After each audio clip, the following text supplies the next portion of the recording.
È l'oro vermiglio dello zafferano, dal nome scientifico Crocus sativus.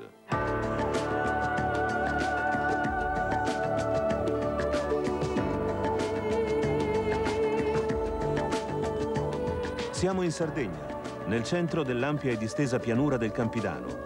Qui lo zafferano raggiunge la sua qualità più alta, favorita dalle condizioni climatiche e dalla natura dei terreni argillosi.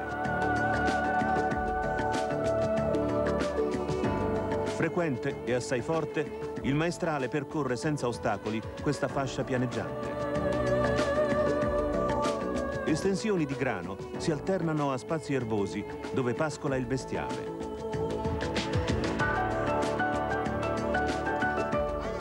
La pianura cede poi il passo all'imponente massiccio del Monte Linas, una delle più vaste e complesse catene montuose dell'isola.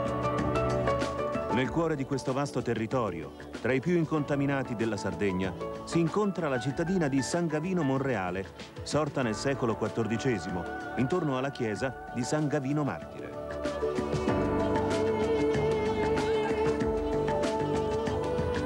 Centro spiccatamente rurale, questa località si rivela sin dal 1600 una fiorente area di produzione dello zafferano.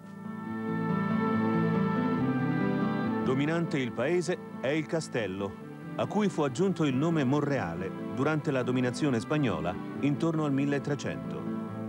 Un periodo in cui la nazione sarda si esprime nelle forme politiche autonome dei giudicati, in cui fu divisa. Qui regnò la giudichessa Eleonora d'Arborea. La rocca incombe sulle campagne che circondano San Gavino e mentre lo sguardo spazia su questi sconfinati orizzonti, millenari misteri si affollano tra epoche remote. Su Nuraxi, la più nota manifestazione dell'architettura nuragica dell'intera Sardegna, risalente al XIII secolo a.C.